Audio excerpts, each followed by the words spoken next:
ಬುದ್ಧಿಜೀವಿ ನಕ್ಸಲರ ಬಗ್ಗೆ ಎಚ್ಚರವಹಿಸಿ ಪ್ರಧಾನಿ ಮೋದಿ. ಅಧಿಕಾರದ ವಲಯಗಳಲ್ಲಿ ಬೇರೂರಿ ನೀತಿ ನಿರೂಪಣೆ ಮೇಲೆ ಪ್ರಭಾವ ಬೀರುವ ಬುದ್ಧಿಜೀವಿ ನಕ್ಸಲರ ದಿಮಾಗಿ ನಕ್ಸಲರ ಬಗ್ಗೆ ಎಚ್ಚರವಹಿಸುವಂತೆ ಸೂಚಿಸಿದ ಪ್ರಧಾನಿ ನರೇಂದ್ರ ಮೋದಿ ಅವರು ಇಂತಹವರನ್ನು ಗುರುತಿಸಿ ಪ್ರತ್ಯೇಕಿಸುವ ಮೂಲಕ ದೇಶಕ್ಕೆ ಅಪಾಯವಾಗದಂತೆ ನೋಡಿಕೊಳ್ಳಬೇಕು ಎಂದು ಕರೆ ನೀಡಿದರು. ಸ್ವಾತಂತ್ರ್ಯ ದಿನಾಚರಣೆಯ ದಿನವಾದ ಶನಿವಾರ ಕೆಂಪುಕೋಟೆಯಲ್ಲಿ ಧ್ವಜಾರೋಹಣ ನೆರವೇರಿಸಿದ ಬಳಿಕ ಅವರು ದೇಶವನ್ನು ಉದ್ದೇಶಿಸಿ ಮಾತನಾಡಿದರು. ಬಂದೂಕು ಹಿಡಿದ ನಕ್ಸಲರನ್ನು ನಿರ್ಮೂಲನೆ ಮಾಡುವಲ್ಲಿ ಮತ್ತು ದೇಶವನ್ನು ಎಡಪಂಥೀಯ ಉಗ್ರವಾದದ ಪಿಡುಗಿನಿಂದ ಮುಕ್ತಗೊಳಿಸುವಲ್ಲಿ ನಾವು ಯಶಸ್ವಿಯಾಗಿದ್ದೇವೆ. ಆದರೆ ಬುದ್ಧಿಜೀವಿ ನಕ್ಸಲರಿಂದ ಎದುರಾಗುತ್ತಿರುವ ಸವಾಲನ್ನು ಲಘುವಾಗಿ ಈ ಬುದ್ಧಿಜೀವಿ ನಕ್ಸರು ಅವಕಾಶಗಳಿಗಾಗಿ ಕಾಯುತ್ತಿದ್ದಾರೆ. ಹಿಂಸೆ ಮತ್ತು ಅರಾಜಕತೆಯ ಮಾರ್ಗಗಳನ್ನು ಅವರು ಹುಡುಕುತ್ತಿದ್ದಾರೆ. ಸಮಾಜವನ್ನು ತಪ್ಪುದಾರಿಗೆ ಎಳೆಯಲು ವಿವಿಧ ತಂತ್ರಗಳನ್ನು ಬಳಸುತ್ತಿದ್ದಾರೆ. ಹೀಗಾಗಿ ನಾವೆಲ್ಲ ಎಚ್ಚರದಿಂದ ಇರಬೇಕು ಎಂದರು.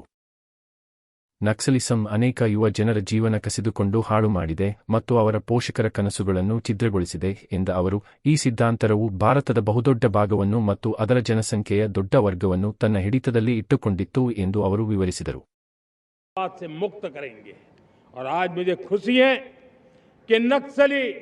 माओवादी हिंसा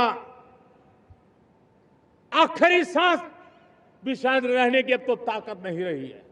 पूरी तरह उसे खत्म करने की दिशा में जहां पर कभी नक्सलवादियों की गोलियां चलती थी. कर्नाटक 2047ರ ವೇಳೆಗೆ ರೂಪಾಯಿ 320 ಲಕ್ಷ ಕೋಟಿ ಆರ್ಥಿಕತೆಯುಳ್ಳ ಗುರಿ. ಡಿಕೆ ಶಿವಕುಮಾರ್. ಕೃಷಿಯಲ್ಲಿ ತಂತ್ರಜ್ಞಾನ ಮತ್ತು ಕೃತಕ ಬುದ್ಧಿಮತ್ತೆ ಅಳವಡಿಕೆಗೆ ರೈತ ಚೈತನ್ಯ, ಶಾಲಾ ಮಕ್ಕಳಿಗೆ ಎಐ ಅಕ್ಷರ ಅಭಿಯಾನ, ಕೌಶಲಾಭಿವೃದ್ಧಿಗಾಗಿ ಕೋಡಿಂಗ್ ಗುರುಕುಲ ಮತ್ತು 2047ರ ವೇಳೆಗೆ ರೂಪಾಯಿ 320 ಲಕ್ಷ ಕೋಟಿ ಆರ್ಥಿಕತೆಯುಳ್ಳ ಗುರಿಯನ್ನು ಕರ್ನಾಟಕ ಹೊಂದಿದೆ ಎಂದು ಮುಖ್ಯಮಂತ್ರಿ ಡಿಕೆ ಶಿವಕುಮಾರ್ ತಿಳಿಸಿದರು. ಶನಿವಾರ 80ನೇ ಸ್ವಾತಂತ್ರ್ಯೋತ್ಸವದ ಭಾಗವಾಗಿ ನಗರದ ಮಾಣಿಕ್ ಷಾ ಪರೇಡ್ ಮೈದಾನದಲ್ಲಿ ಆಯೋಜಿಸಲಾಗಿದ್ದ ಕಾರ್ಯಕ್ರಮದಲ್ಲಿ ಮಾತನಾಡಿದ ಅವರು, ಬಿತ್ತಿದ ಯುವ ನವ ಕರ್ನಾಟಕದ ರೂಪುರೇಷೆಯ ಕೆಲವು ಘೋಷಣೆಗಳಿವು. ದೇಶದ ಜನಸಂಖ್ಯೆಯಲ್ಲಿ ಕರ್ನಾಟಕದ ಪಾಲು 5.5% ದೇಶದ ಆರ್ಥಿಕತೆಯಲ್ಲಿ ರಾಜ್ಯದ ಪಾಲು 9.19% 2025-26ರಲ್ಲಿ ರಾಜ್ಯದ ಒಟ್ಟು ಆಂತರಿಕ ಉತ್ಪನ್ನ ಜಿಎಸ್ಡಿಪಿ ರೂಪಾಯಿ 32.81 ಲಕ್ಷ ಕೋಟಿಯಷ್ಟಿತ್ತು. ಈಗಿನ ಒಟ್ಟು ಆರ್ಥಿಕತೆ $0.34 ಲಕ್ಷ ಕೋಟಿ ನಷ್ಟಿದೆ. 100ನೇ ಸ್ವಾತಂತ್ರ್ಯೋತ್ಸವದ ವೇಳೆಗೆ ಇದನ್ನು $3 ಲಕ್ಷ ಕೋಟಿ ಗೆ ಸುಮಾರು ರೂಪಾಯಿ 320 ಲಕ್ಷ ಕೋಟಿ ಹೆಚ್ಚಿಸಬೇಕು ಎಂದು ಕರೆ ಕೊಟ್ಟರು. ಕೃಷಿಯಿಂದ ಆರಂಭವಾಗಿ ತಂತ್ರಾಂಶ ಕೋಡಿಂಗ್ವರೆಗೂ ಅಭಿವೃದ್ಧಿಯಾಗಬೇಕು.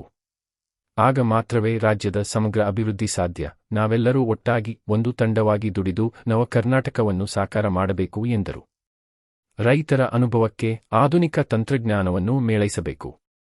ಡ್ರೋನ್ ಮತ್ತು ಉಪಗ್ರಹಗಳ ಮೂಲಕ ಕೃಷಿ ಭೂಮಿಯ ಸಮೀಕ್ಷೆ ಮಾಡಿ ರೈತರು ಏನು ಬೆಳೆಯಬೇಕು ಎಂಬುದನ್ನು ತಿಳಿಸಬೇಕು. ರಾಜ್ಯದಲ್ಲಿ ಯಾವೆಲ್ಲ ಬೆಳೆ ಎಷ್ಟು ಪ್ರದೇಶದಲ್ಲಿ ಬಿತ್ತನೆಯಾಗಿದೆ ಎಂಬ ಮಾಹಿತಿ ರೈತರ ಬೆರಳತುದಿಯಲ್ಲಿ ಲಭ್ಯವಿರಬೇಕು ಎಂಬ ಉದ್ದೇಶದಿಂದ ಮುಖ್ಯಮಂತ್ರಿ ರೈತ ಚೈತನ್ಯ ಯೋಜನೆ ಜಾರಿಗೆ ತರುತ್ತಿದ್ದೇವೆ ಎಂದು ಘೋಷಿಸಿದರು. ಕೃತಕ ಬುದ್ಧಿಮತ್ತೆ ಎಐ ಈ ಹೊತ್ತಿನ ತುರ್ತು. ಕಾಲೇಜು ಎಂಜಿನಿಯರಿಂಗ್ ಶಿಕ್ಷಣದಲ್ಲಿ ಎಐ ಕಲಿಸುತ್ತೇವೆ ಎಂದು ಕೂತರೆ ಬಹಳ ಹಿಂದೆ ಉಳಿದು ಬಿಡುತ್ತೇವೆ.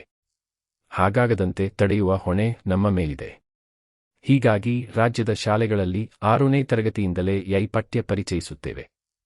ಎಐ ಅಕ್ಷರ ಅಭಿಯಾನ, ಕೋಡಿಂಗ್ ಗುರುಕುಲ, ಎಐ ವಿಶ್ವವಿದ್ಯಾಲಯ ಆರಂಭಿಸಲಾಗುತ್ತಿದೆ ಎಂದು ವಿವರಿಸಿದರು.